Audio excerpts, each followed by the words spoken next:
சாந்தி 27/7/2024 காலை முரளி பாப் தாதா மதுபன். இனிமையான குழந்தைகளே, பாபாவிற்கு சமமாக இரக்க மனம் உடையவராகவும் கல்யாணக்காரியாகவும் ஆகுங்கள். தானும் முயற்சி செய்து பிறரையும் முயற்சி செய்ய வைப்பவர்களே புத்திசாலி ஆவார்கள். கேள்வி: குழந்தைகளாகிய நீங்கள் உங்களுடைய படிப்பினால் எதை சோதிக்க முடியும்? உங்களுடைய முயற்சி என்ன? பதில்: நாம் உயர்ந்த நடிப்பை நடிக்கின்றோமா? நடுத்தரமாக, அதாவது சாதாரண நடிப்பை நடிக்கின்றோமா? அல்லது கீழான நடிப்பை நடிக்கின்றோமா என்பதை படிப்பின் மூலம் சோதிக்க முடியும்.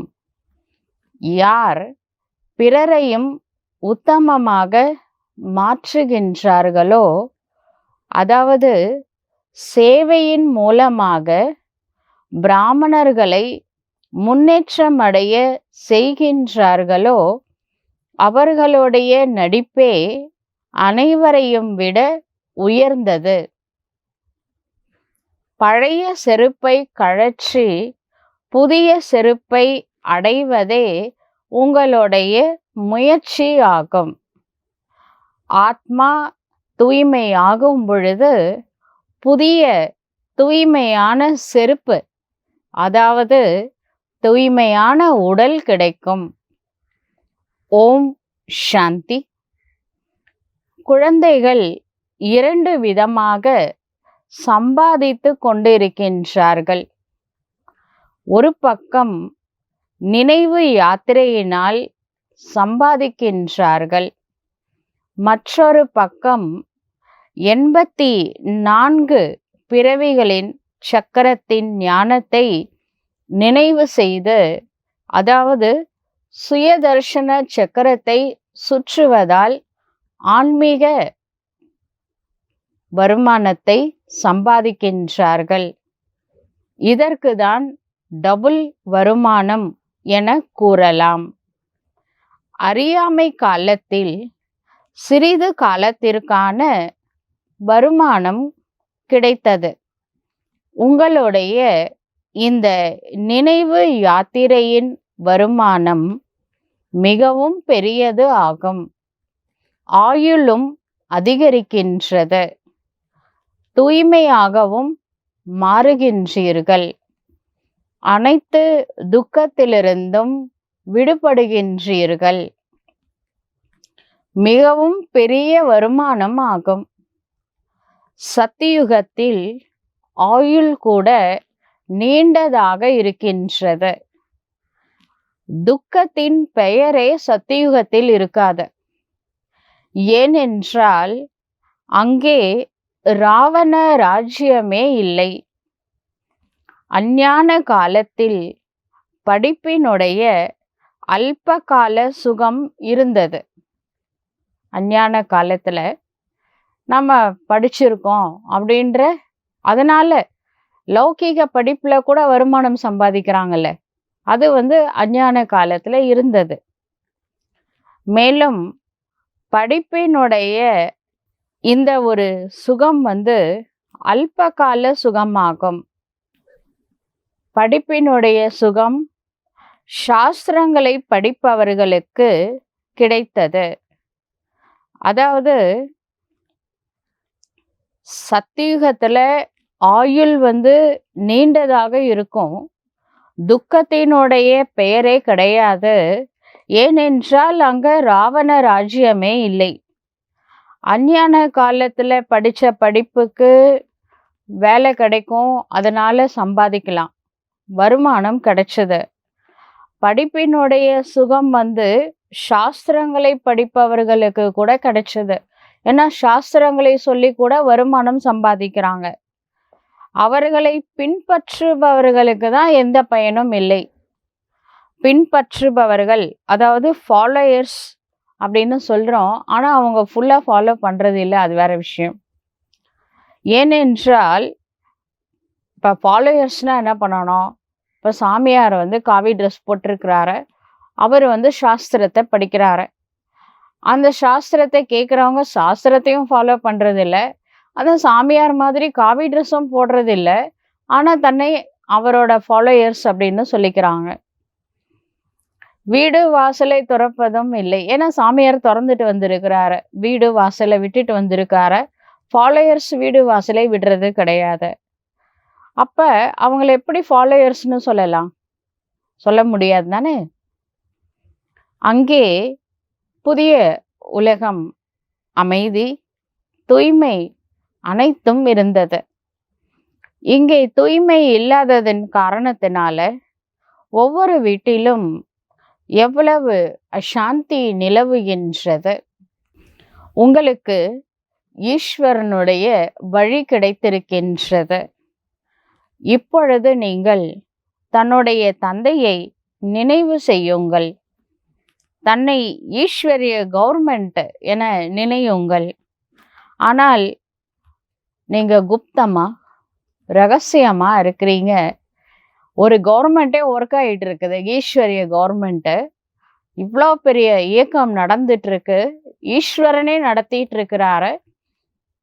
இந்த விஷயம் வெளியில யாருக்குமே தெரியாத, சொன்னா நம்ப கூட மாட்டேங்கிறாங்க.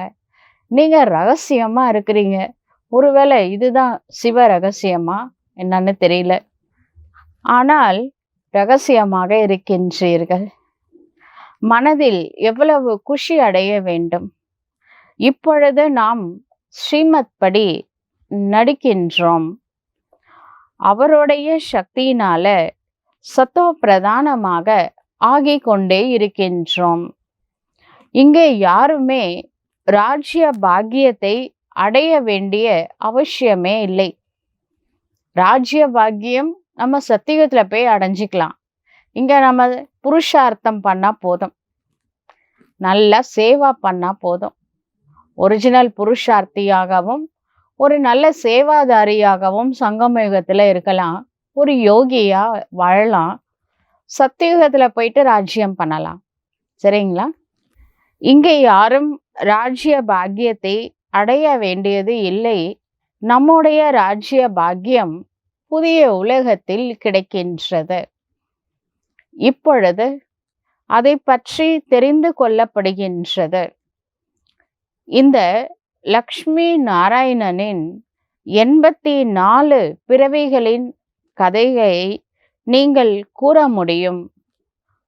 வாருங்கள், நாங்கள் இவர்களுடைய 84 பிறவிகளின் கதையை கூறுகின்றோம் என எவ்வளவு படிக்க வைக்க கூடியவர்களாக இருந்தாலும், வேறு எத்தகைய மனிதர்களாக இருந்தாலும் யாராலும் கூற முடியாது. ஆக்சுவலா இது மனித செயல் அல்ல, இது இறைவனுடைய செயலாகும். இது மனுஷங்களால இதெல்லாம் செய்ய முடியாது. இந்த ஞானத்தை கூட மனிதர்களால சொல்லவும் முடியாது. இறைவனுடைய மகா வாக்கியம். இந்த செய்யக்கூடிய செயல் கூட இது மனித செயல் அல்ல. கடவுளால தான் புது உலகத்தை படைக்க முடியும், புதிய ராஜ்யத்தை கொண்டு வர முடியும், புதிய யுகத்தை கொண்டு வர முடியும். அனைத்தும் இறைவன் செயலாகும். உங்களுடைய புத்தியில இப்பொழுது நினைவு இருக்கின்றது. இதுதான் விசார் சாகர மந்தனம், அதாவது ஞானத்தை சிந்தனை செய்வது என்று சொல்லப்படுகின்றது. இப்பொழுது நீங்கள் சூரிய வம்சத்தை சார்ந்தவர்களாக இருக்கின்றீர்கள். பிறகு சத்தியுகத்தில விஷ்ணு வம்சம் எனப்படுவீர்கள். ஞான சூரியன் தோன்றியதும் இந்த நேரத்தில் உங்களுக்கு ஞானம் கிடைத்து கொண்டே இருக்கின்றது அல்லவா? ஞானத்தினால்தான் சத்கதி கிடைக்கின்றது. அரை கல்பமாக ஞானம் இருக்கின்றது. பிறகு அரை கல்பத்திற்கு அக்ஞானம் ஆகிவிடுகின்றது. இதுவும் நாடகத்தில் நிச்சயிக்கப்பட்டு உள்ளது. இப்பொழுது நீங்கள் புத்திசாலியாக ஆகியிருக்கின்றீர்கள். எவ்வளவுக்கு எவ்வளவு புத்திசாலியாக ஆகின்றீர்களோ மற்றவர்களையும் தனக்கு சமமாக மாற்றுவதற்காக முயற்சி செய்வீர்கள். நாம மாறணும், மற்றவர்களையும் மாற்ற வேண்டும் என்று முயற்சி செய்வோம். உங்களுடைய தந்தை இரக்க மனம் உடையவராக இருக்கின்றார். மேலும் கல்யாண்காரியாகவும் இருக்கின்றார். கல்யாண்காரி என்றால் அனைவருக்கும் நன்மை செய்வது. ஷிவ் அப்படின்னா விஸ்வ கல்யாண்காரி, உலகத்திற்கே நன்மை செய்யக்கூடியவர். நாம அந்த சிவனோட குழந்தைங்க. நாம என்ன பண்ணணும்? நாமும் உலகத்திற்கே நன்மை செய்ய வேண்டும். கல்யாண்காரி என்றால் குழந்தைகளும் அவ்வாறே மாற வேண்டும். குழந்தைகள் கல்யாண்காரி ஆகவில்லை, அதாவது அனைவருக்கும் நன்மை செய்யவில்லை என்றால் அவர்களை என்ன என்று கூறுவார்கள்? தைரியமுடைய குழந்தைகளுக்கு தந்தையின் உதவி கிடைக்கும். இந்த சேவையில விஸ்வ கல்யாண்காரர் சாதாரணமாவே ஒரு சாதாரண சேவை பண்ணாலே தடங்கள் வரும். உலகத்திற்கே நன்மை செய்ய போறோம் அப்படின்னா தடங்கள் வருமா வராதா? வரும்ல. அந்த காலத்துல சாஸ்திரங்கள்ல சொல்லப்பட்டிருக்கு, விஸ்வாமித்திரர் ஒரு யாகம் வளர்த்தாரு. அந்த யாகத்தை வந்து தடுத்துக்கிட்டே இருந்தாங்க அந்த அசுரர்கள். அந்த அசுரர்களை வதம் செய்யறதுக்காக தான் ராமரை கூட்டிட்டு போனார். அப்படின்லாம் பக்தியில கதையில சொல்லப்பட்டிருக்கு. அதாவது ஒரு யாகம் வளர்த்தாலே அசுர தடை ஏற்படுத்துறாங்க அப்படின்னா இது அஸ்வமேத, அவினாஷி, ருத்ர ஞான வேள்வி, இதுல கண்டிப்பா தடை ஏற்படும். நம்ம சேவை பண்றது கூட தடை ஏற்படும். யோகா பண்றதுக்கும் தடை ஏற்படும். யஜ்யத்துல தடை கண்டிப்பா வரும். ஆனா ஹிம்மத்தை பற்றி மததே பாப்ப. தைரியம் உள்ள குழந்தைகளுக்கு தந்தையின் உதவி அவசியம் கிடைக்கும். அதனால தடைகளை வென்று வாருங்கள். விக்ன விநாசக்காக மாறி சேவை பண்ணுங்க. யஜ்ய சேவையில தடையை பார்த்து பயப்படக்கூடாது. குழந்தைகளுக்கு, தைரியமுடைய குழந்தைகளுக்கு தந்தையின் உதவி நிச்சயமாக கிடைக்கும் என்றும் பாடப்பட்டிருக்கின்றது. பிரம்மா பாபா கூட நிச்சயம் தேவை இல்லை என்றால் ஆஸ்தியை எப்படி அடைவீர்கள்? பிரம்மா பாபா இருக்காரு, சிவ பாபா இருக்காரு, தாயும் தந்தையும் உயிரோட தான் இருக்காங்க. கண்ணில் பார்க்க முடியாத பிரம்மா பாபா பரிஷ்தாவா அம்மாவா இருக்காரு. சிவாபா ஒளியாக நிராகாரமாக தந்தையாக விளங்குகின்றார். தாயும் தந்தையும் துணை இருக்கும் பொழுது யார் என்ன பண்ண முடியும்? யாருக்கு தைரியம் இருக்கும்? எப்படிப்பட்ட மாயமும் உங்ககிட்ட வராத. இப்ப தாய் தந்தையினுடைய பிளெஸிங்ஸ் உங்களுக்கு குடை நிழலாக இருந்து பாதுகாப்பு அவசியம் தரும்.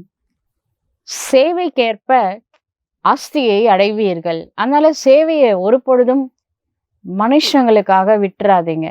உங்களுக்கு கிடைச்ச வாய்ப்பை எந்த ஒரு காரணத்தை கொண்டும் விட்டுடாதீங்க. நீங்க சேவை பண்ணீங்கன்னா தான் அம்மா அப்பாவுடைய பிளெஸிங்ஸ் கிடைக்கும். அந்த பிளெஸிங்ஸ் உங்களுக்கு குடைநிழலாக பாதுகாப்பு கொடுக்கும்.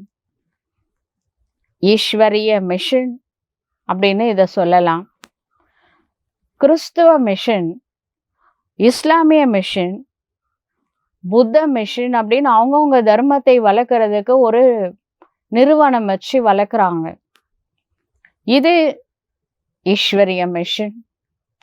உங்களுடைய பிராமண தர்மம் மற்றும் தேவதைகளுடைய தர்மத்தை முன்னேற்றம் அடைய செய்கின்றீர்கள் இந்த ஈஸ்வரிய மிஷன் மூலமா. நாடகத்தின்படி குழந்தைகளாகிய நீங்கள் நிச்சயமாக உதவியாளர் ஆவீர்கள். போன கல்பத்துல யார் என்னவாக நடித்தார்களோ அதை நிச்சயமாக நடிப்பார்கள். ஒவ்வொருவரும் தங்களுடைய மேலான, நடுத்தரமான மற்றும் கீழான நடிப்பை நடித்து கொண்டுதான் இருக்கின்றார்கள். சத்தோ, ரஜோ, தமோ அப்படின்ற 3 நடிப்பை நடித்து கொண்டுதான் இருக்கின்றார்கள் என்பதை நீங்களும் பார்த்து கொண்டுதான் இருக்கின்றீர்கள். எல்லோரையும் விட உத்தமமான நடிப்பு, மேலான நடிப்பு யார் உயர்ந்தவர்களாக மாற்றம் அடைய போகின்றார்களோ அவர்கள் நடிக்கின்றார்கள், புருஷோத்தமனா மாறுகின்றார்கள். ஆகையினால அனைவருக்கும் தந்தையின் அறிமுகத்தை கொடுங்கள். மேலும் முதல், இடை, கடை ரகசியத்தை புரிய வையுங்கள். ரிஷி முனிவர்கள் கூட நேத்தி அதாவது தெரியாது தெரியாது என்று சொல்லிவிட்டார்கள். படைப்பவர் மற்றும் படைப்பின் முதல், இடை, கடை ரகசியத்தை எங்களுக்கு தெரியாது, இது சிவ ரகசியம், தில்லை ரகசியம் அப்படின்னு சொல்லிட்டாங்க. அப்புறம் சர்வ வியாபி என்றும் கூறிவிட்டார்கள். தெரியாதுன்னு சொன்னாங்க, ஆனா ஈஸ்வர் சர்வ வியாபின்னு ஏன் சொன்னாங்கன்னு தெரியல. ஒன்று தெரியாதுன்னு சொல்லியிருக்கணும், இல்லை சர்வ வியாபின்னு சொல்லியிருக்கணும். ரெண்டுமே சொல்லியிருக்காங்க. வேறு எதையுமே அவங்களுக்கு தெரியாது. உண்மையிலே எதுவுமே தெரியாது. தெரிஞ்சவர் கடவுள் தான். அவருக்கு தான் அவரை பற்றி முற்றிலும் தெரியும். இப்போ நம்மளை பற்றி கூட நம்ம ஃப்ரெண்ட்ஸுக்கு ஒரு 40% தெரியும், பேரண்ட்ஸ்க்கு ஒரு 50% தெரியலாம், மற்ற ரிலேஷனுக்கு கூட பிறந்தவங்களுக்கு ஒரு 35% தெரியலாம், தூரத்து சொந்தமாக இருக்கிறவங்களுக்கு ஒரு 10% தெரியலாம். அவ்வளோதான். 100% யாருக்கு தெரியும்? என்னை பற்றி 100% எனக்கு தான் தெரியும். அது மாதிரி இறைவனை பற்றி 100% இறைவனுக்கு தான் தெரியும். அதான் வந்திருக்கிறாரு சொல்றதுக்காக. நாடகத்தின்படி ஆத்மாவின் புத்தி கூட தமோ பிரதானம் ஆகிவிட்டது. அதனால தெரியல கடவுள் யாருன்னு புரிஞ்சிக்க முடியல. ஏன்னா புத்தி தமோ பிரதானமா ஆயிடுச்சு. ஷரீரத்தின் புத்தி என கூற மாட்டார்கள். ஆத்மால தான் மனம், புத்தி, சுபாவம் அதெல்லாம் இருக்கு. புத்தி எங்க இருக்கு? சரீரத்திலே, ஆத்மாலையா? ஆத்மால தான் இருக்கு. இதை நன்றாக புரிந்து கொண்டு பிறகு குழந்தைகள் சிந்திக்க வேண்டும், பிறகு புரிய வைக்கவும் வேண்டும். அந்த மனிதர்கள் சாஸ்திரங்களை கூறுவதற்காக எத்தனை கடைகளை, சங்கங்களை உருவாக்கி அமர்ந்திருக்கின்றார்கள். உங்களுடைய கடை கூட திறந்திருக்கின்றது. பெரிய பெரிய நகரங்களில் பெரிய பெரிய கடை வேண்டும். ஒருத்தர் இருந்தாரு, ராமலிங்க அடிகளார். கடை விரித்தேன், கொள்வார் இல்லை, கட்டிக்கொள்கிறேன். அவரு சொன்னாரு, கடவுள் ஒளியா இருக்கிறாரு, ஜோதியா இருக்கிறாரு. இறைவன் ஜாதி, மத, இனம், மொழி அனைத்திற்கும் அப்பாற்பட்டவர். அதே மாதிரி நாம கூட ஆத்மா ஜோதியா இருக்கு. நிறைய விஷயங்கள்லாம் சொன்னாரு, ரொம்ப நல்ல விஷயம்லாம் சொன்னாரு. ஆனா அன்னைக்கு யாரும் அவரை புரிஞ்சிக்கல. அவர் சொன்ன ஞானத்தை தரக்குறைவா பேசினாங்க. அவரையே ரொம்ப கஷ்டத்துக்கு ஆளாக்குனாங்க. அதனாலதான் அவர் சொல்லிட்டாரு கடைசி 6ஆம் திருமுறையில, கடை விரித்தேன், கொள்வார் இல்லை, கட்டிக்கொள்கின்றேன் அப்படின்னு சொல்லிட்டாரு. நம்ம தலைவர் வந்திருக்கிறாரு. கடை விரிச்சாரு. கடை பெருசு பெருசா தரங்கன்றாரு. பெரிய பெரிய சிட்டியில பெரிய பெரிய கடை இருக்கணும் அப்படின்றாரு. இந்த ஞானம் இப்பதான் சேல்ஸ் ஆகுது. ஏன்னா வந்துட்டார்ல, ஞான கடலே வந்திருக்கிறாரு. அதனால பெரிய பெரிய சிட்டியில பெரிய பெரிய கடை தரங்க, எல்லாம் சேல்ஸ் ஆகும், நான் பார்த்துக்கிறேன் அப்படின்றார். ஏன்னா இது இறைவன் செயல். குழந்தைகள் யார் ஷார்ப்பா கூர்மையாக இருப்பார்களோ அவர்களிடம் நிறைய பொக்கிஷங்கள் நிறைந்திருக்கும். இத்தனை பொக்கிஷங்கள் இல்லை என்றால் யாருக்கு கொடுக்கிறது? கடை விரித்தேன் அப்படின்னா கடைக்குள்ள நிறைய சாமான் இருக்கணும்ல, அப்பதானே மற்றவங்களுக்கு கொடுக்க முடியும். இப்போ நல்ல பிரில்லியண்டான பிகேஸ் இருக்காங்க, அவங்க கிட்ட நிறைய நிறைய பொக்கிஷங்கள் இருக்கு, ஞான பொக்கிஷங்கள். அதனால அவங்க மூலமா நிறைய சேல்ஸ் நடக்கும் அப்படின்னு பாபா நம்பிக்கை வச்சிருக்காரு. வரிசை கிரமமா தாரணை செய்யறாங்க. குழந்தைகள் நன்றாக தாரணை, அதாவது நடைமுறை வாழ்க்கையில ஞானத்தை கொண்டு வந்தார்கள் என்றால் யாருக்கு வேண்டுமானாலும் புரிய வைக்கலாம். ஏன்னா நம்மளுக்கு தாரணை பண்ணும்போது ஒரு சக்தி கிடைக்கின்றது. அனுபவம் அனுபவம் மாதிரி மிக சிறந்த நண்பன் வேற யாருமே கிடையாது. அதனால ஞானத்தை தாரணை செய்தாதான் அனுபவம் கிடைக்கும். அனுபவத்தோட அத்தாரிட்டியோட ஞானத்தை சொல்லும் பொழுது கண்டிப்பா மற்றவர்களுக்கு டச் ஆகும். விஷயம் ஒன்றும் பெருசு கிடையாதுங்க, சாதாரண விஷயம்தான். ஒரு நொடியில இந்த விஷயத்தை, அதாவது அப்பா சொத்து கொடுக்க வந்திருக்கிறாரு. லௌகீக தந்தை ஒரு வீடு வாசல் கொடுப்பாரு. அலௌகீக, அதாவது ஆத்மாவுடைய தந்தை வந்திருக்கிறாரு புது உலகத்தையே படைக்கிறதுக்காக, சொர்க்கத்தையே படைச்சு நம்மளுக்கு கொடுக்குறாரு. விஷயம் சின்ன விஷயம்தான். இதை புரிஞ்சுக்கிறதுக்கு கொஞ்சம் புத்தி ஒர்க் பண்ணணும். சத்தோ பிரதானமான புத்தியா இருந்தா அவசியம் புரிந்து கொள்வார்கள்.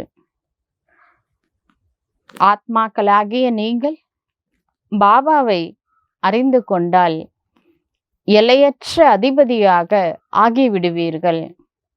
எஜமானர்கள் கூட வரிசை கிரமமாக இருக்கின்றார்கள். ராஜாவும் எஜமானன் என்பார்கள். பிரஜைகள் நாங்களும் எஜமானன் அப்படின்னு சொல்லுவாங்க. பிரஜைகளும் அப்படிதான் சொல்லுவாங்க, ராஜாவும் அப்படிதான் சொல்லுவாங்க. இங்கே கூட ஹமாரா பாரத், எங்களுடைய பாரதம் அப்படின்னு தான் சொல்றாங்க. ஸ்ரீமத் படி நடந்து நாங்கள் எங்களுடைய ராஜ்யத்தை ஸ்தாபனை செய்கின்றோம் என நீங்களும் சொல்கின்றீர்கள். பிறகு சொர்க்கத்தில் கூட ராஜ்யம் இருக்கின்றது. பல வகையான வகுப்புகளும் இருக்கின்றன. உயர்ந்த பதவி அடைவதற்கு உயர்ந்த முயற்சி செய்ய வேண்டும். எவ்வளவு இப்பொழுது முயற்சி செய்து பதவி அடைவீர்களோ அதுவே கல்ப கல்பத்திற்கும் கிடைக்கும். தேர்வில் யாராவது குறைந்த மதிப்பெண்களை பெற்றால் மனமுடைந்து விடுகின்றார்கள். இது எல்லையற்ற விஷயமாகும். முழுமையாக முயற்சி செய்யவில்லை என்றால் மனசோர்வும் அடைவார்கள். தண்டனையும் அடைய வேண்டியிருக்கும். அந்த நேரத்துல என்ன செய்ய முடியும்? எதுவுமே செய்ய முடியாத ஆத்மா என்ன செய்யும்? இந்த மக்கள் கூட சில பேர் தற்கொலை செஞ்சுக்கிறாங்க, சிலர் நீரில் மூழ்கியும் இறக்கின்றார்கள். இப்ப கூட ரீசெண்டா ஒரு குரூப் ஏதோ குற்றாலமா ஏதோ ஒரு அருவியில குளிக்க போயிருக்காங்க. திடீர்னு வெள்ளப்பெருக்கு அதிகமா அந்த ஃபேமிலி அப்படியே அடிச்சுட்டு போயிடுச்சு. அவங்க தற்கொலை பண்ணிக்கிறதுக்காக போல, ஆக்சிடென்ட், அப்படியே ஃபுல் ஃபேமிலி குழந்தை சகிதமா போயிட்டாங்க. ரீசெண்டா நடந்தது. இது கொலைன்னு சொல்ல முடியாது, தற்கொலைன்னு சொல்ல முடியாது, இது விபத்துன்னு தான் சொல்ல முடியும். அதுவும் அகால மரணம் தானே. ஆத்மாவை கொல்ல முடியாத, ஆத்மாவிற்கு அழிவே கிடையாது. கீதையில 2nd சாப்டர்ல கிருஷ்ணாவை பார்த்து அர்ஜுனன் கேட்பாரு, நான் அந்த ரிலேஷன்லாம் கொலை செய்ய மாட்டேன், இவங்கெல்லாம் என்னோட ஒன்று விட்ட சகோதரர்கள். கிருஷ்ணா, நான் போரே புரிய மாட்டேன், என்னை விட்டுருப்பா, நான் போயிடுறேன், யாராவது போர் புரிஞ்சுக்கோங்க, இவங்கெல்லாம் எங்கள் ரிலேஷனு, அவங்களெல்லாம் கொன்னுட்டு ஒரு ராஜ்யம் அடையணும்னா எனக்கு அந்த ராஜ்யமே வேணாம் அப்படின்ட்டு சொல்லுவார். அப்பதான் முதல்ல கிருஷ்ணர் பேசுறாரு. அதுதான் நம்ம என்ட்ரு ஆகிறோம், ஆத்மா பத்தி கிளாஸ் கேட்குறோம். என்ன சொல்றாரு தெரியுமா? ஆத்மாவுக்கு அழிவு கிடையாது. நீ அம்பு போட்டா இறக்க போறது ஆத்மா கிடையாது. உடல்ல இருந்து உயிரை பிரிக்க தான் போற, ஆனா உயிரை அழிக்க முடியாது. ஏன்னா ஆத்மாவை அஸ்திர சஸ்திரத்தினால அழிக்க முடியாது. ஆத்மாவை நெருப்புல எரிக்க முடியாது. ஆத்மாவை நீரில் கரைக்க முடியாது. ஆத்மாவை காற்றுல காய வைக்க முடியாது. ஏன்னா ஆத்மாவுக்கு அழிவே கிடையாது, ஆதியும் இல்லை அந்தமும் இல்லை அப்படின்னு கீதையில சொல்லப்பட்டிருக்கு ஆத்மாவை பத்தி. அதாவது ஆத்மாவுக்கு அழிவே கிடையாது. இப்ப யாரை கொலை செய்ய போறாங்க? உடம்புல இருந்து உயிரை பிரிக்கலாம், ஆனா உயிரை கொலை செய்ய முடியுமா? ஆத்மாவுக்கு சாவே கிடையாது. ஒரு வேஷம் மாத்திரம் அப்படின்னா வேற வேஷம் எடுப்போம். இந்த வேஷத்தை விட்டா வேற வேஷம். பாம்பு தோலை உரிக்குதுன்னா ஒரு தோல் உரிச்சா வேற தோல் கிடைக்குது. அவ்வளவுதாங்க வாழ்க்கை. இதுல அழ வேண்டிய அவசியம் எதுவுமே கிடையாது. ஆத்மாவை யாராலையும் கொலை செய்ய முடியாது. ஆத்மா அழிவற்றது. சரீரத்தை கொலை செய்யறாங்க மக்கள். இதன் மூலமாக இந்த உடம்பு வச்சுதான் நீங்க நடிக்கிறதே. அது இந்த உடல் என்பது ஒரு வேஷம். இது போல பல வேஷம் மாத்திருக்கிறீங்க. வேஷம் மாறும், தேசம் மாறும், காலம் மாறும், ரோல் மாறும், ஆண் பெண் அனைத்தும் மாறக்கூடியது. ஆத்மா மட்டுமே மாறாதது. ஆனா ஆத்மா தன்னுடைய கர்ம வினைகளை கொண்டு போகும், பாவ புண்ணிய வினைகளை கொண்டு போகும். வேஷம் மாறக்கூடியது. இதன் மூலமாக தான் நாம நடிக்கிறோம். இந்த உடல் ஒரு ரொம்ப யூஸ் பண்ண முடியாம போகும்போது பழைய செப்பல் மாதிரி. செருப்பு பிஞ்சு போச்சுன்னா யூஸ் பண்ண முடியலன்னா என்ன பண்றோம்? அது தூக்கி டஸ்ட்பின்ல போட்டுட்டு புது செப்பல் யூஸ் பண்றோம்ல. அது மாதிரி இந்த உடலை தூக்கி போட்டுட்டு வேற உடம்பு நம்மளுக்கு கிடைக்கும். அதாவது இயற்கை மரணத்துக்கு அந்த காரியம் பண்றாங்க இல்லையா, அதுக்கப்புறம் புது உடல் கிடைச்சு, அதாவது பிண்டத்துல போய் ஆத்மா கருவுல போய் என்டர் ஆயிடும். துர்மரணம்னு சொல்லக்கூடிய அகால மரணத்துக்கு மட்டும் கொஞ்சம் டைம் எடுக்கும். அவங்க அந்த கால அவகாசம் முடிகிற வரைக்கும் வெயிட் பண்ணணும். அதுக்கப்புறம் அவங்களுக்கும் பர்த் கிடைக்கும். மற்றபடி எல்லாருமே வேஷத்தை மாத்தி தாங்க ஆகணும். ஒரே வேஷத்துல பர்மனண்டா இருக்க முடியாது. இது டிராமால நாட் அலௌடு. எல்லாருமே நாமளே 84 வேஷத்தை மாத்தினவங்க தான். நம்மளுக்கு அடுத்த செப்பல் நல்ல டிவைன் செப்பல் கிடைக்க போகுது. அதாவது தேவதைகளுடைய சரீரம் கிடைக்கும் அடுத்து. இப்பொழுது நீங்கள் அந்த தெய்வீக உடலை அடைவதற்காக முயற்சி செய்கின்றீர்கள். இதை யார் கூறுகின்றார்?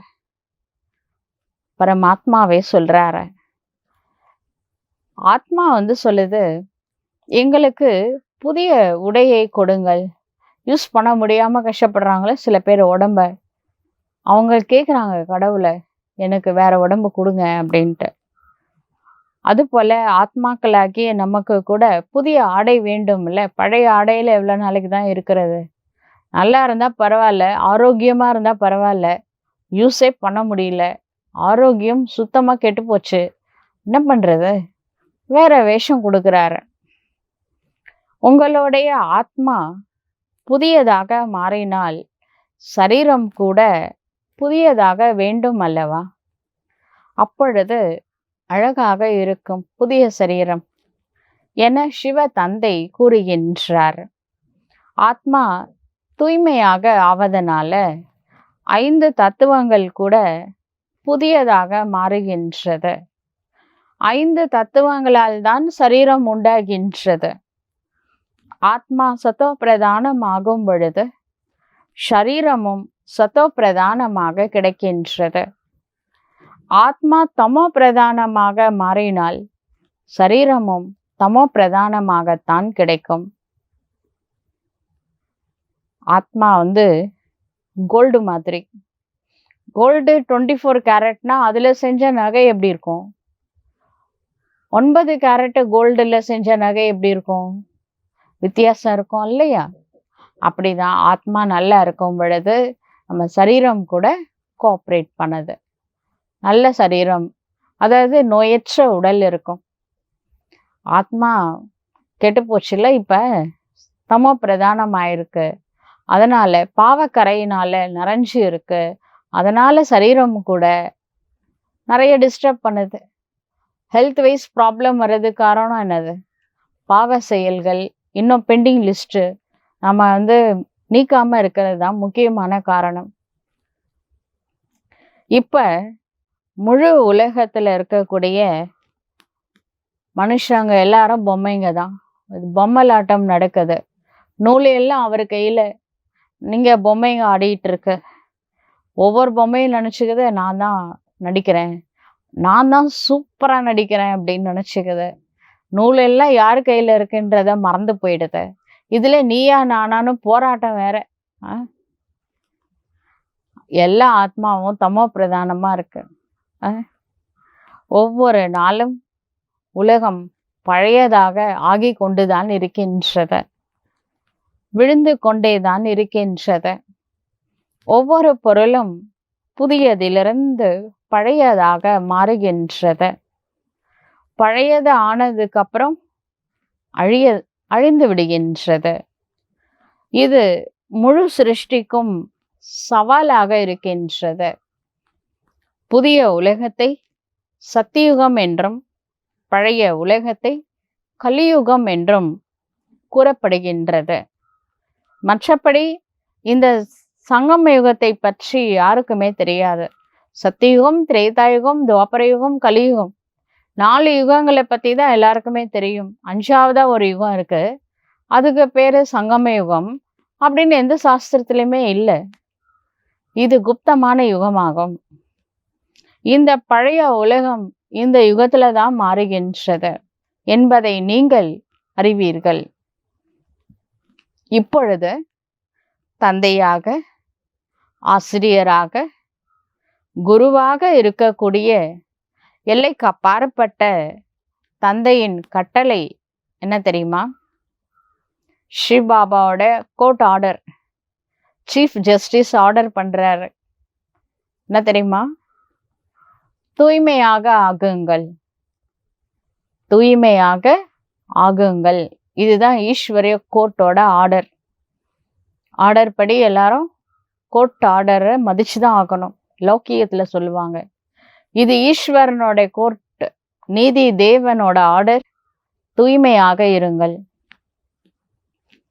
காமம் மிகப்பெரிய எதிரியாகும். அதனாலதான் முதலிடை கடை துக்கம் கிடைச்சது. அதனால காம விகாரத்தை வெற்றி அடைந்து உலகத்தை வென்றவர்கள் ஆகுங்கள். காம் ஜீத்தே ஜெகத் ஜீத்த. கண்டிப்பா நீங்க போன கல்பத்துல வெற்றி அடைஞ்சவங்க தானே, இந்த கல்பத்திலையும் வெற்றி அடையலாம். ஹிம்மத்தை பற்றே மதத்தை பாப்ப. தைரியமுள்ள குழந்தைகளுக்கு இறைவனின் உதவி அவசியம் கிடைக்கும். உலகத்தை வென்றவர் என்றால் விஷ்ணு வம்சத்தினர் ஆக வேண்டும். விஷயம் ஒண்ணுதான். இந்த வார்த்தைகளின் பொருளை நீங்கள் அறிந்திருக்கின்றீர்கள். நம்மை படிக்க வைக்கக்கூடியவர் சிவ தந்தை என்பதை குழந்தைகளாகிய நீங்கள் அறிந்திருக்கின்றீர்கள். முதலில் இதில் உறுதியான நிச்சயம் வேண்டும். நம்மளுக்கு பாடம் எடுக்கிறது யாரு? பாலனை பண்றது யாரு? பாலனஹார் பரமேஸ்வர். அவரே ஆசிரியராக இருந்து பாடமும் எடுத்து கொண்டிருக்கின்றார். குழந்தைகள் பெரியவர்கள் ஆனதும் தந்தையை நினைக்க வேண்டும். பிறகு ஆசிரியரை நினைப்பார்கள். நெக்ஸ்ட் குரு. குருவிடம் செல்வாங்க இல்லையா? தந்தை, ஆசிரியர், சத்குரு. பிறகு குருவை நினைக்க வேண்டும். வெவ்வேறு நேரத்துல குழந்தைங்க அப்பாவை நினைக்கிறாங்க. வளர வளர டீச்சர், ஸ்கூலு அப்படின்னு போயிடுவாங்க, பிஸி ஆயிடுவாங்க, டீச்சரை நினைப்பாங்க. அப்புறம் வளர்ந்த குழந்தைங்க 60 வயசு ஆனதுக்கு அப்புறம் குருவை தேடி போவாங்க.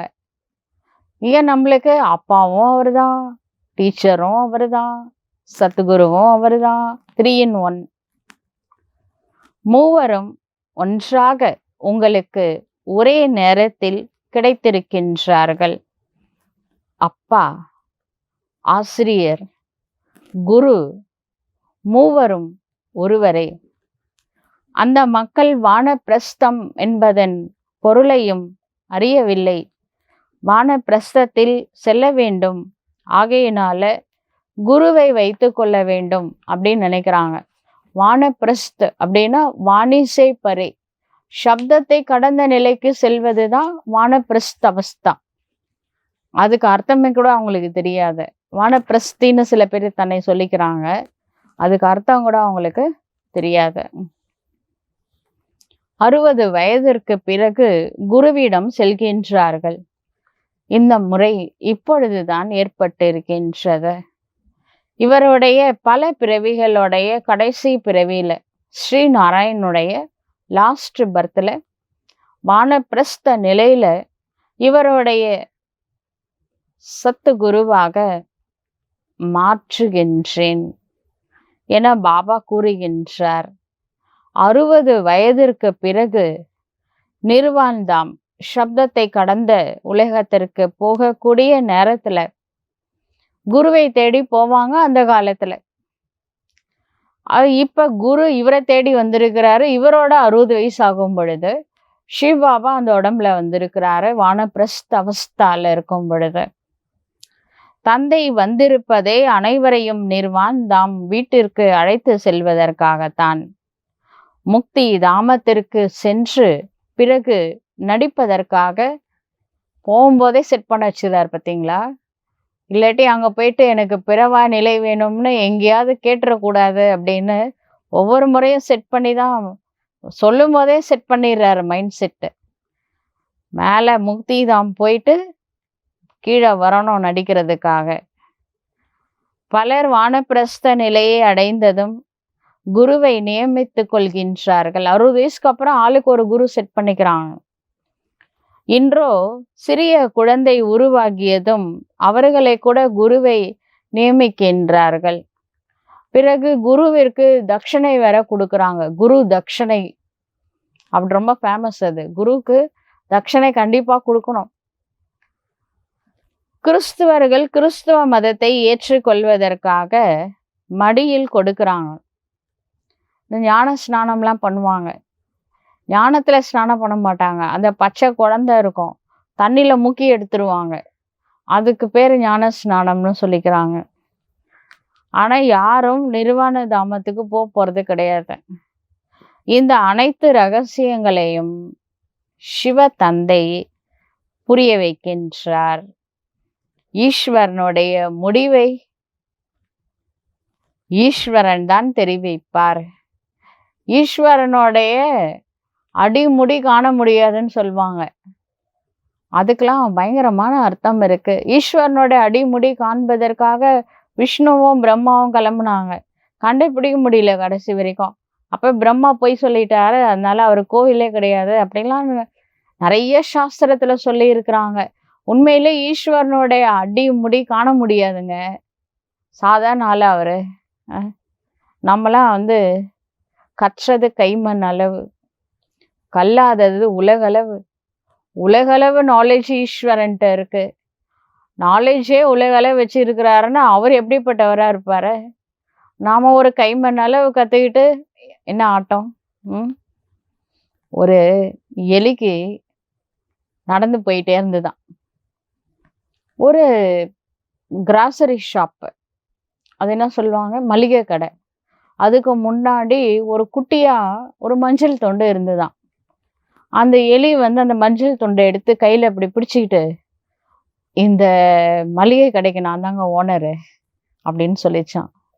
அப்படி ஒரு சில பிகேஸே எல்லாம் கரைச்சு குடிச்ச மாதிரி இந்த நாலேஜுக்கே நாம தான் ஓனர் நினைச்சிட்டு இருக்கிறாங்க. அந்த எலி கதை தான் ஞாபகத்துக்கு வருது. பாபா சொல்றாரு, கொஞ்சம் பணிவு வேணும். கற்றது கைமண் அளவுன்னு சொன்னது சரஸ்வதி. கல்லாதது உலகளவு. உலகளவு நாலேஜ் கொடுத்தவர், வச்சிட்டு இருக்கிறவரு அவரே பணிவா இருக்கிறாரு.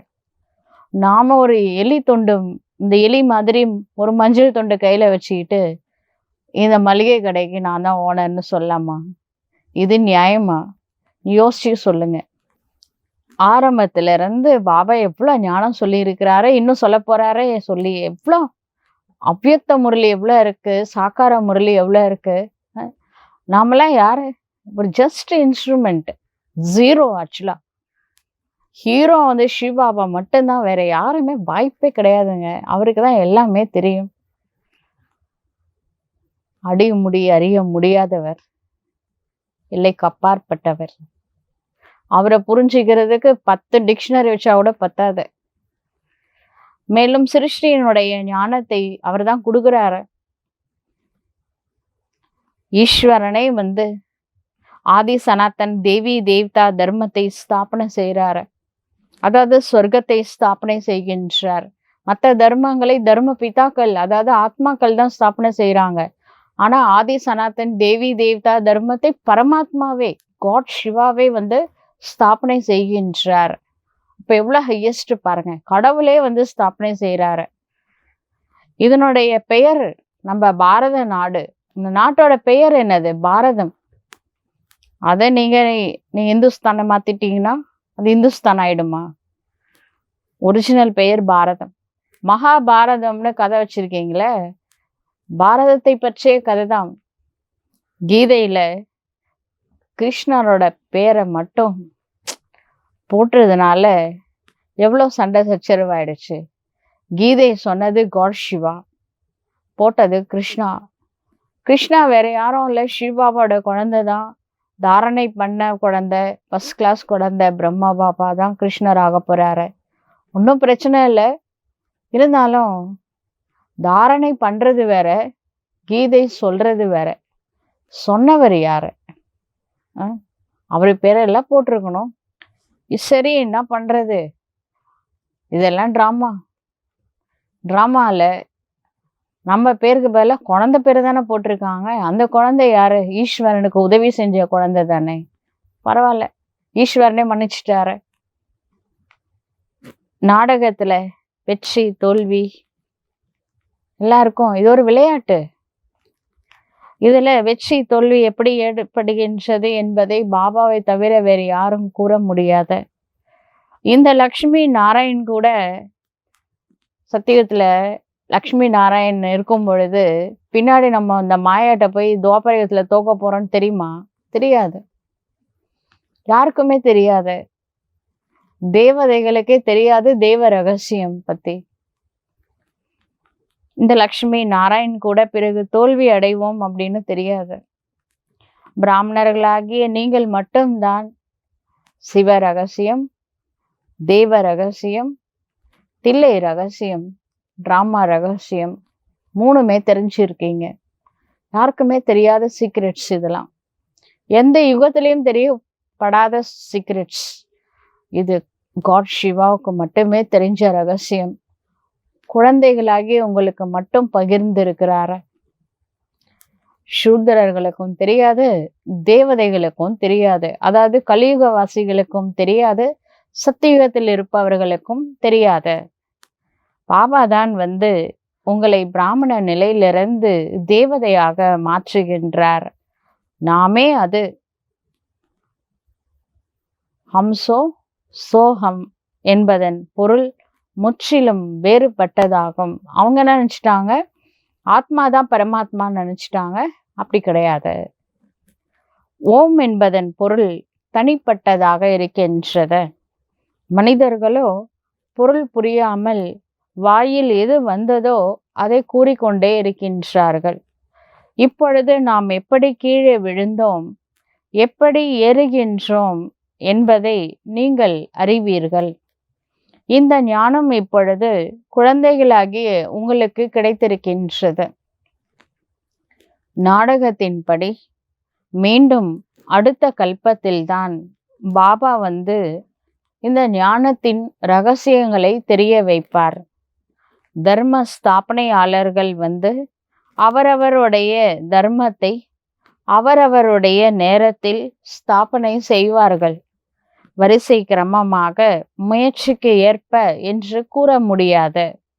வரிசை கிரமத்தில் நேரத்திற்கு ஏற்ப அவர்கள் வந்து அவரவர் தர்மத்தை ஸ்தாபனை செய்கின்றார்கள்.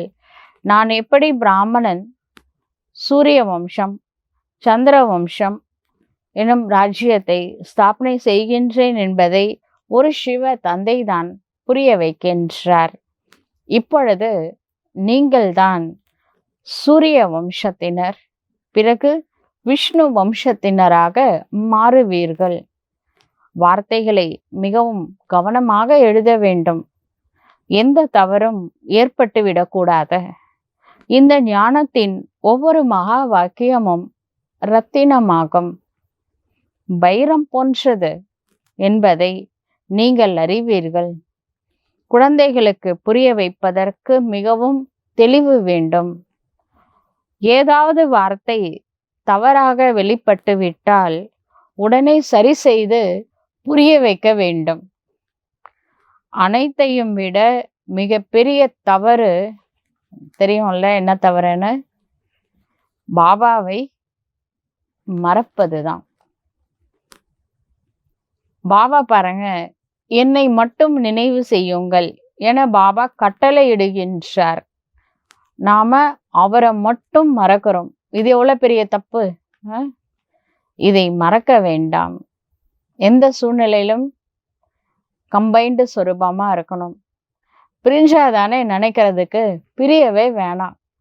நானும் இறைவனும் இணைந்த சொரூபமாக இருக்க வேண்டும். நீங்கள் மிகவும் பழைய பிரியதர்ஷினிகள் அப்படின்னு அவர் தான் சொல்றாரு. ஏன்னா பக்தி மார்க்கத்துல நாம எப்படிலாம் கடவுளை நினைச்சோம், அவருக்காக எவ்வளோ நம்ம தியாகம் பண்ணியிருக்கோன்றது அவருக்கு தான் தெரியும். அதனால்தான் சொல்றாரு, நீங்கள் பழைய பிரிய தர்ஷினிகள் ஆவீர்கள். அனைத்து மணப்பெண்களுக்கும் ஒரே ஒரு மணவாளன் தான். அவர்களோ ஒருவருக்கொருவர் முகத்தை பார்த்து பிரியதர்ஷன் பிரியதர்ஷினியாக ஆகின்றார்கள். நாம எங்கிருந்து பார்க்கறது? சிவபாபாவுக்கும் முகமே கிடையாது. அந்த ஒளியை தான் பார்த்துக்கணும், அவ்வளவுதான். அங்க முகத்தை பார்க்கறாங்க, நம்ம முகத்தை பார்க்க முடியாது. பிரம்மா பாபா உடம்புல வந்தா கூட அது வந்து பிரம்மா பாபாவோட ஃபேஸ் தான். குல்சார் தாதி உடம்புல வந்தாலும் அது குல்சார் தாதி முகம்தான். அட சிவனுக்கு முகமே இல்லையே. நம்ம முகமே இல்லாத ஒருத்தர் மேல அன்பு வச்சிருக்கோம்னா அது ரொம்ப பெரிய கிரேட் தான். பலர் ஒருவரை நினைவு செய்வது எளிது, ஒருவர் எப்படி பலரை நினைவு செய்வார்கள்? பாபா, நாங்கள் உங்களை நினைவு செய்கின்றோம், நீங்கள் எங்களை நினைவு செய்கின்றீர்களான்னு ஒரு சில புத்திசாலி குழந்தைங்க கேட்குறாங்க. பாபா, நான் உங்களை உருகி உருகி நினைக்கிறேன். என் ஞாபகம் இருக்கா உங்களுக்கு? தெரியுமா? நாம உங்களை நினைக்கிறது, நான் உங்களை நினைப்பது உங்களுக்கு தெரியுமா அப்படின்னு சில பேர் கேட்குறாங்க. என்ன சொல்வாரு? சில பேர் கேட்குறாங்க, பாபா நீங்க என்ன நினைக்கிறீங்களா அப்படின்னு கேட்குறாங்க. பாபா பதில் அருமையா தான் சொல்லுவாரு. சரி, கேட்கலாம் என்ன சொல்றாருன்னு. நீங்க இப்போ பதீத்தமா இருக்கிறீங்க, தூய்மையற்ற நிலையில இருக்கிறீங்க. தூய்மை ஆகணும்னா என்ன பண்ணணும்? சிவபாபாவை நினைவு செய்ய வேண்டும். அதனால நீங்க என்ன நினைக்கிறீங்க? நான் வந்து எவர் பியூர், எப்பவுமே தூய்மையா தான் இருக்கிறேன். நான் எதுக்குங்க உங்களை நினைக்க போறேன்? நான் உங்களை நினைக்கணும்னு என்ன அவசியம் இருக்கு? அவசியம் இருக்கிற நீங்களே நம்மள மறக்கிறீங்க. அவசியம் இல்லாத நான் எதுக்கு உங்களை நினைக்கணும்? நல்ல பாயிண்ட் தான். உங்களுடைய வேலைதான் இறைவனை நினைவு செய்வது. ஏனென்றால் தூய்மையானவர்களாக நீங்கள் மாற வேண்டும். யார் எவ்வளவு நினைவு செய்கின்றீர்களோ, நன்றாக சேவை செய்கின்றீர்களோ, அவர்களுக்கு தாரணையும் ஆகின்றது. நினைவு யாத்திரை மிகவும் கடினமானது. இதுல யுத்தமே நடக்கின்றது. மற்றபடி 84 சக்கரங்களை நீங்கள் மறந்து விடுவீர்கள் என்பது அல்ல. இந்த காது இருக்க, இது தங்க பாத்திரமா மாறணும். ஏன்னா காது மூலமா தான் விஷயம் கேட்குறோம். காது மூலமா பல விஷயங்கள் உள்ள போகுது. மனுஷங்க சொல்றத அவாய்ட் பண்ணிடுங்க. கடவுள் சொல்றத மட்டும் உள்ள அலோ பண்ணுங்க. அப்ப தங்க பாத்திரமா மாறிடும். எவ்வளவு இறைவனை நினைவு செய்கின்றீர்களோ அவ்வளவு நன்றாக தாரணை ஆகும். இதுல சக்தி கிடைக்கும். இந்த காது தேவையில்லாத விஷயத்தை கேட்கறதுக்காக கொடுக்கல. கடவுளுடைய மகா வாக்கியங்களை கேட்கறதுக்காக கொடுக்கப்பட்ட காது. அதனால இங்க ரொம்ப அட்டென்ஷன் வைக்கணும். 2 காதுக்கும் மூடி கிடையாது, திறந்தே தான் இருக்கும். மனுஷங்க சொல்றத உள்ள அனுப்பவே கூடாது. நெக்லெக்ட் பண்ணிடுங்க. சிவபாபா சொல்றத மட்டும்தான் அலோவ் பண்ணணும். அப்ப காது ஒரு தங்க பாத்திரமா மாறும். அதுக்கப்புறம் அதுல சிவபாபா சொல்ற நாலேஜ் உள்ள போனா, யோகா பண்ணீங்கன்னா அப்போ நீங்க பியூரஸ்டா சீக்கிரமா மாற முடியும். இந்த பியூரஸ்ட் ஃபார்ம்ல இம்பியூர் பண்றது என்னன்னா, மனுஷங்க சொல்றத உள்ள அலோவ் பண்றது தான். 1000 பேர் 1000 சொல்லுவாங்க. அதெல்லாம் நம்ம கேட்டுட்டு இருந்தோம்னு வச்சுக்கோங்க, நம்ம மனசு தான் இம்பியூரா மாறும். நம்ம இப்ப பியூர் ஆயிட்டே இருக்கிறோம். அதனால தேவையில்லாத விஷயங்களோ, நெகட்டிவான விஷயங்களோ அவாய்ட் பண்ணிடுங்க, இக்னோர் பண்ணிடுங்க, உள்ள அலோவ் பண்ணாதீங்க. அப்பதான் சக்தி ரொம்ப கிடைக்கும். ஆகையினால்தான் நினைவினுடைய கூர்மை வேண்டும். நீங்க யோக பவர் இருந்தாக்கா நெகட்டிவ் தாட்ஸு, வேஸ்ட் தாட்ஸு, வேஸ்டா மற்றவங்க பேசுறது எதுவுமே உள்ள போகாது. ஞானத்தினால் வருமானம் கிடைக்கின்றது. நினைவினால் அனைத்து சக்திகளும் வரிசை கிரமத்தில் கிடைக்கின்றது. வாழ்ல கூட வரிசை கிரமம் இருக்கின்றது. இதுவோ ஸ்தூலமான விஷயம். முக்கியமான விஷயம் தந்தை ஒருவர்தான் கூறுகின்றார். முக்கியமான விஷயம் சிவ தந்தையை நினைவு செய்யுங்கள். உலகத்தின் அழிவிற்காக இந்த ஒரு அணுகுண்டு போதுங்க. 2வது கூட தேவையில்லை. அவ்வளோ ரெடி பண்ணி வச்சிருக்காங்க. எந்த சேனையும் வேணாம், கேப்டனும் வேணாம், போர் விமானமும் வேணாம், போர் படையே வேணாம். எல்லாம் ரெடிமேடா இருக்குது. இன்றோ எங்கு வேண்டுமானால் அமர்ந்து கொண்டு அணுகுண்டுவை போடும் அளவிற்கு மிசைல்ஸ் மூலமா அணுகுண்டை போடுற அளவுக்கு ரெடி ஆயிருக்காங்க வெளிநாட்டுலலாம். நீங்கள் இங்கே அமர்ந்தபடியே ராஜ்யத்தை அடைவீர்கள். அவர்கள் அங்க அமர்ந்தபடியே அனைத்தையும் விநாசம் செய்து விடுவார்கள். உங்களுடைய ஞானம் மற்றும் யோகம் அவர்களுடைய மரணத்திற்கான பொருட்களும் சமமாக ஆகிவிடுகின்றது. இதுவும் ஒரு விளையாட்டு ஆகும். அனைவரும் நடிகர்கள். பக்தி மார்க்கம் முடிவடைந்ததும் தந்தையே தன்னை பற்றியும் படைப்பினுடைய முதலிடை கடை ரகசியத்தை பற்றியும் அறிமுகத்தை கொடுக்கின்றார். இப்பொழுது பாபா கூறுகின்றார், வீணான விஷயங்களை நீங்கள் கேட்காதீர்கள். தேவையில்லைன்னு தெரிஞ்சா அதை கேட்காதீங்க. ஆகையினால கிட்டதை கேட்காதீர்கள். இவர்களுடைய சித்திரம் உருவாக்கப்பட்டுள்ளது. முன்பாக குரங்குல இருந்து சித்திரத்தை பண்ணாங்க. கெட்டதை கேட்கக்கூடாது, கெட்டதை பேசக்கூடாது, கெட்டதை பார்க்கக்கூடாது அப்படின்னு சொல்லிட்டு. இப்ப மனிதர்களுடைய சித்திரத்தை செய்கின்றார்கள்.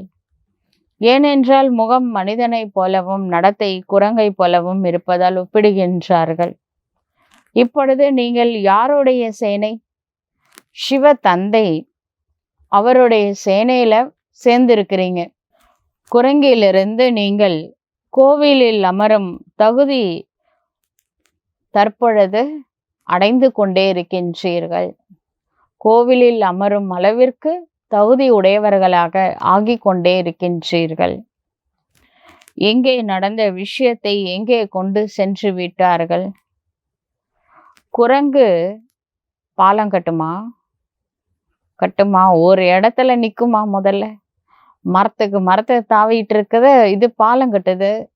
இது என்னையே நம்பிட்டீங்க? அனைத்தும் வீண் கட்டுக்கதைகளாகும். எப்பொழுதாவது ஏதாவது சாஸ்திரத்தை நீங்கள் ஏற்றுக்கொள்கின்றீர்களா? நாம இப்படி சொன்னா உடனே சாஸ்திரம்லாம் நீங்க ஏத்துக்கிறீங்களான்னு கேக்குறாங்க.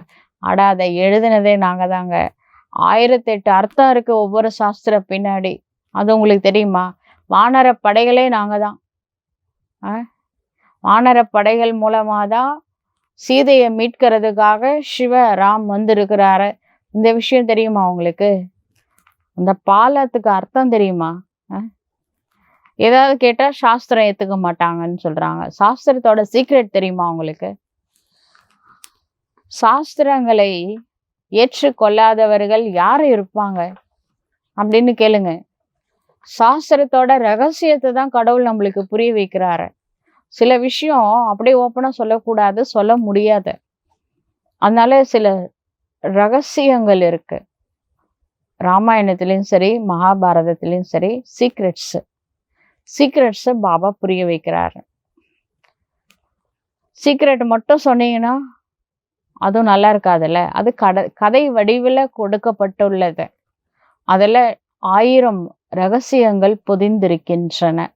அதை எடுத்து பாபா சொல்றாரு.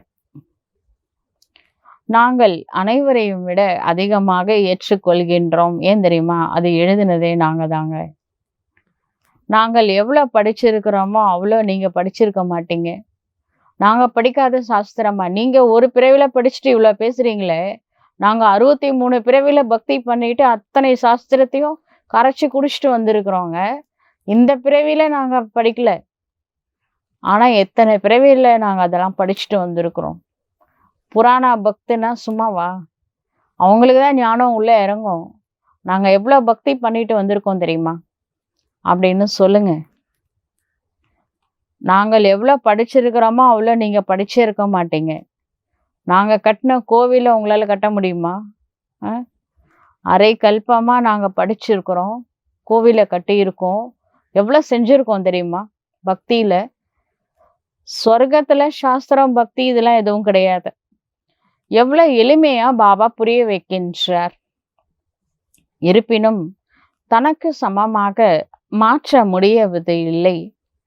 குழந்தைகளாகி நீங்கள் பந்தனத்தின் காரணமாக எங்கேயும் செல்ல முடியாது.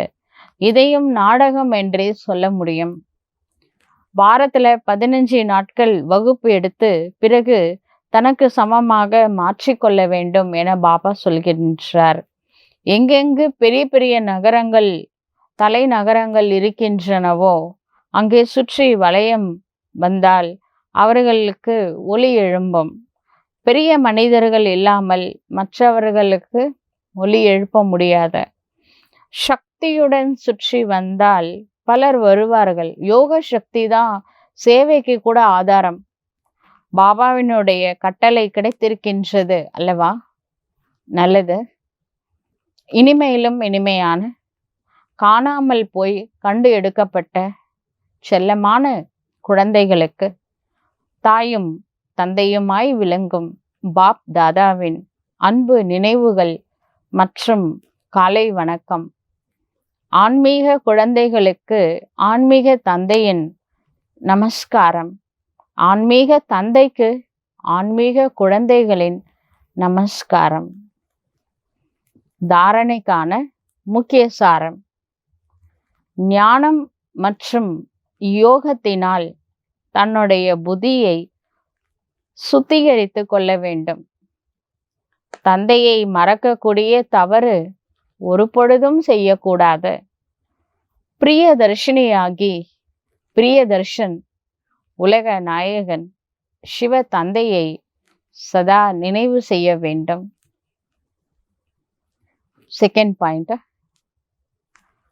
பந்தனத்திலிருந்து விடுபட்ட தனக்கு சமமாக மாற்றக்கூடிய சேவை செய்ய வேண்டும்.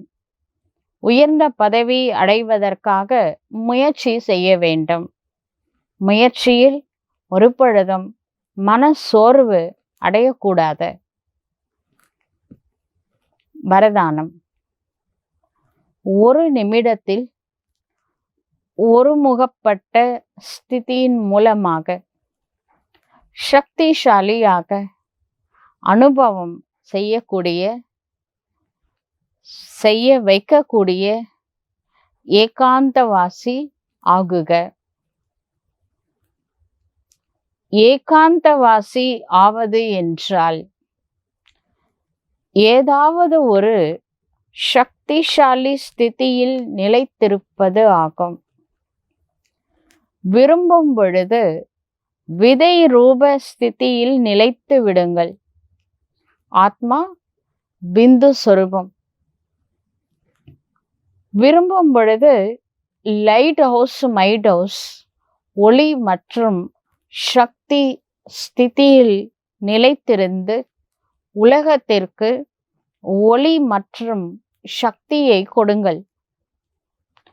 விரும்பும் பொழுது ஃபரிஷ்தா ஸ்திதியின் மூலம் பிறருக்கும் அவ்யக்த ஸ்திதியின் அனுபவத்தை செய்ய வைத்து விடுங்கள்.